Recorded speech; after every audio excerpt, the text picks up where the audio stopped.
This is an estimate for a family house. We've used the $300,000 you were saving.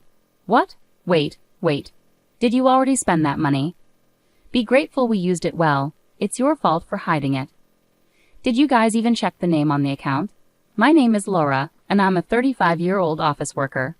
My husband Mason and I have been married for 2 years. We met at a house party, and he was really interested, which started our relationship. After dating for about a year, he proposed, and we got married. During our dating period and even after we got married, Mason was very sweet. I was sure I had married a good man. However, after about a year of marriage, he started to change. At first, he agreed to share the household chores, helping with cleaning and laundry. He wasn't good at cooking, so I did that. We had a fair distribution of household chores. However, he started saying he was tired more often, and he slowed down with his housework. Then he gradually stopped doing his chores altogether. Since I also have a job, if I'm responsible for cooking every day, I hardly have time for cleaning or doing laundry. So I end up doing everything on the weekends. Even though we had agreed to share the chores before, he refuses to help out when I ask him. Ironically, he tells me to do less housework, yet he stubbornly refuses to do any himself. Around this time, he started acting like a dominant husband, insisting on having his own way in everything. His selfish words and actions started to wear me down mentally. Another person who bothers me is my mother-in-law. She has a knack for showing up unannounced at our house, perfectly timed for when I get home. I haven't even prepared the food, and the room isn't properly tidied up. It's really troublesome because she comes over in this state and then walks around the house criticizing me. What's this? How messy. How much are you slacking off in housework? I can't believe you're making Mason live in such a dirty room. You're a failure as a wife. It's really hard being nagged at by my mother-in-law when I come home tired from work. Cleaning and doing laundry are supposed to be Mason's responsibilities. Even when I try to explain the situation, she doesn't listen at all. What are you saying? My son is working, isn't he? He shouldn't have to do housework. Well, I also work. It's different for you, who works half-heartedly. Mason works hard, battling the harsh waves of society. I work really hard too, but no matter what I say, it doesn't seem to get through to her. She was never a reasonable person to talk to in the first place. Anyway, what are you making for dinner today? You have to make sure Mason gets proper nutrition. Well, today I'm making fried chicken, salad, and some soup. That's not enough. Make 2 more dishes. I can't really make that much more after coming home from work. Stop talking back. What kind of upbringing did your parents give you? I was so fed up with being told all these things that I said something confrontational. Isn't it really rude for you to show up unannounced at our house? Didn't your parents teach you basic manners? My mother-in-law's eyes widened with anger. What? Who do you think you are? A daughter-in-law should not be so impertinent. At that moment, when my mother-in-law was screaming, Mason came home. Hi, Mom. I didn't know you were here. Welcome back, Mason. Listen to this. Laura was so mean to me. She really hurt my feelings, my mother-in-law said, pretending to cry. My husband, taking her words seriously, glared at me angrily. Hey, what's going on, Laura? It's not okay to hurt my mom. Wait a minute. She hurt me first, okay? I just stood up for myself. Then my mother-in-law, acting innocent, started crying dramatically. I stayed silent. I was just trying to give Laura some advice about housework, but she got upset and became angry. What? Laura, why are you reacting like this? Wait, are you just going to believe everything she says? There's no way my mom would lie. It's wrong of you to treat her badly when I'm not around. I didn't think you were that kind of person. My husband completely sided with my mother-in-law and wouldn't listen to me at all. As a consequence, you're not eating dinner tonight. Give the food over there to Mom. What? That's not fair. If you get it, either go to your room or leave the house. Mom probably doesn't want to be around you. With those words from my husband, I had no choice but to leave the house. Despite being exhausted, I managed to prepare dinner, but why should I endure such treatment? Feeling deeply upset, I decided to pass the time at a nearby diner. I didn't want to face my mother-in-law, so I stayed there for about 2 hours and returned home late at night. She had already left, which was a relief, but my husband had a lot to say. I'm still not forgiving you. My mom was really upset. She came here to check on us. Feeling like it was pointless to argue with my husband, I reluctantly apologized just to keep the peace. Seeing me comply made him satisfied. Since then, my mother-in-law started dropping by unannounced, criticizing my chores here and there. When my husband came home, she'd say things like, I want to have dinner alone with Mason, and either send me away or they'd go out without touching the food I cooked. My husband always took her side, and a pattern formed where my mother-in-law would start arguments with me for no reason, and I'd end up getting scolded by him. It became so draining and tough on me mentally that I decided to talk to my father-in-law about it. He looked genuinely sorry because he had no idea my mother-in-law was visiting our house so often. "I'm really sorry. I didn't know because she always said she was going out to eat with her friends." "No, it's not your fault. I've been giving her money for meals because she says it's hard for her to socialize with friends." "Didn't you know about this?" "I had no idea." "I see. I'm really sorry." My father-in-law apologized to me several times. I felt relieved because he promised to talk sternly to my mother-in-law. However, just as I started to feel some relief, my mother-in-law visited our house again and started complaining to me. "You're really cowardly, going behind my back to tell my husband about me. I'm just coming to check on you and Mason. It's really disappointing." She said those things angrily, but I couldn't take it anymore. "I heard you've been receiving money from father-in-law every time you visit our house. He said it's for meal expenses, but why haven't we seen any of that money? Are you keeping it all for yourself?" "Tootie, what are you saying? That sounds awful. I use that money to treat Mason when we eat out. But father-in-law said he gives it to you each time. You've eaten at our place several times too, haven't you? What if he knew you were keeping most of it?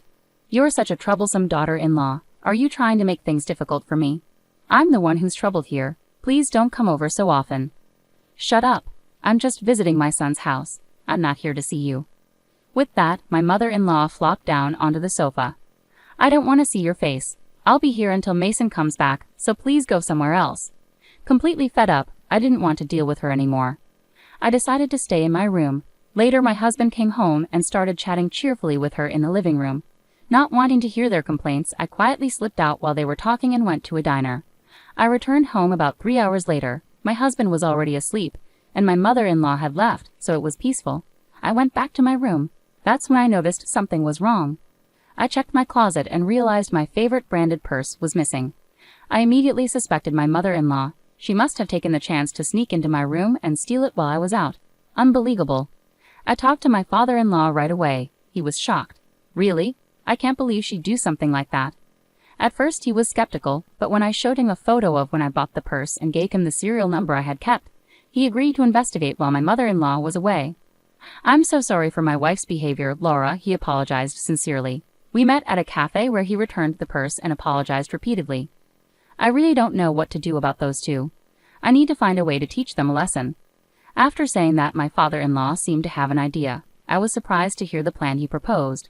Would it really work? Later, I decided to go along with my father-in-law's plan. As usual, my mother-in-law came to our house and immediately glared at me. "You haven't been stealing anything, have you?" "What do you mean? My purse has been stolen." "Hey, that purse was originally mine." "That's unfortunate. I suspect you're the one who took it." "Why would you think that?" "Humph, because you don't seem to have received a proper education." "Is that so? Should we report it to the police?" "No, there's no need to go that far." My mother-in-law didn't want to involve the police because it would expose her as the thief. But I anticipated she might search through my room again, which was exactly what I was counting on. When my husband came home, I intentionally left the house. I made sure there was nothing valuable in my room and moved all my expensive items to my parents' house. I had already discussed divorce preparations with my parents, so my room only had essential items for daily use. Except for one thing. I returned home earlier than usual on purpose. My mother-in-law was just about to leave, and I noticed she and my husband were exchanging smirks. Seeing their expressions, I realized they had fallen into a trap. It seemed like my father-in-law's plan was working. On the weekend, my mother-in-law visited again. Not wanting to deal with her, I stayed in my room. But then both she and my husband called me out. They had smug looks on their faces. "We didn't think you'd have that much saved up," my mother-in-law said. "What are you talking about?" "Don't act clueless. We're talking about the money in the savings account. You're so stingy, not even telling Mason about it. I generously used it for the family's benefit." "What do you mean?" My husband and mother-in-law started showing some estimates on the table, smirking. "This is an estimate for buying a family house. We used the $300,000 you saved. Why? Did you already spend that money? You should appreciate that we used it wisely. Why would you make such a decision without asking me? It's your fault for keeping it a secret. We used my $50,000 in savings and bought it outright. No interest that way. I can't believe it. Making such a major decision without involving me. Huh, do you think you have a say in this? Of course I do. And starting now, you'll do all the housework like a slave. If you want to leave, go ahead, but remember, it was mostly your money that paid for this. You wouldn't want to waste $300,000 and leave alone, would you?" My husband and mother-in-law burst into laughter. It was utterly disgraceful. I couldn't believe it. I married such a terrible person. Deep down, I had hoped my husband was a good person influenced by my mother-in-law, but it seemed that wasn't the case. I have no regrets now. I took out the divorce papers I had hidden in a drawer and handed them to my husband. Let's get divorced. My husband and mother-in-law were taken aback. Are you serious? You're making a big mistake, my husband exclaimed. I'm sorry, but I'm not losing anything, I calmly replied. Huh? Did you guys check whose name is on the account? Huh? As I said this, my husband quickly checked the account details, and both he and my mother-in-law looked shocked. Why is it under my name? She shouted in disbelief.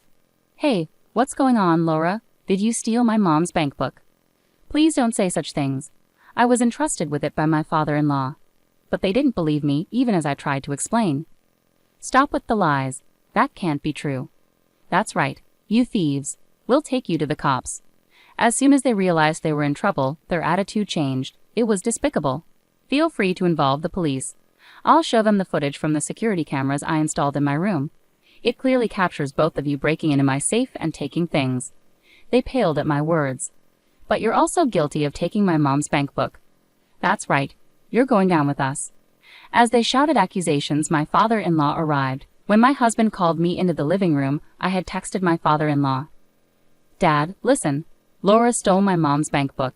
She's a thief, my husband yelled. Quiet, both of you. Shut up. His stern voice silenced my husband and mother-in-law. I entrusted your bank book to Laura. Why? Why would you do such a thing? My mother-in-law asked in disbelief. Because you and our son were causing her distress. Not only were you bullying her, but you even stooped so low as to steal her purse. It's shameful, my father-in-law replied firmly. What? What are you talking about? She exclaimed, trying to deny it. Pretending not to know won't work.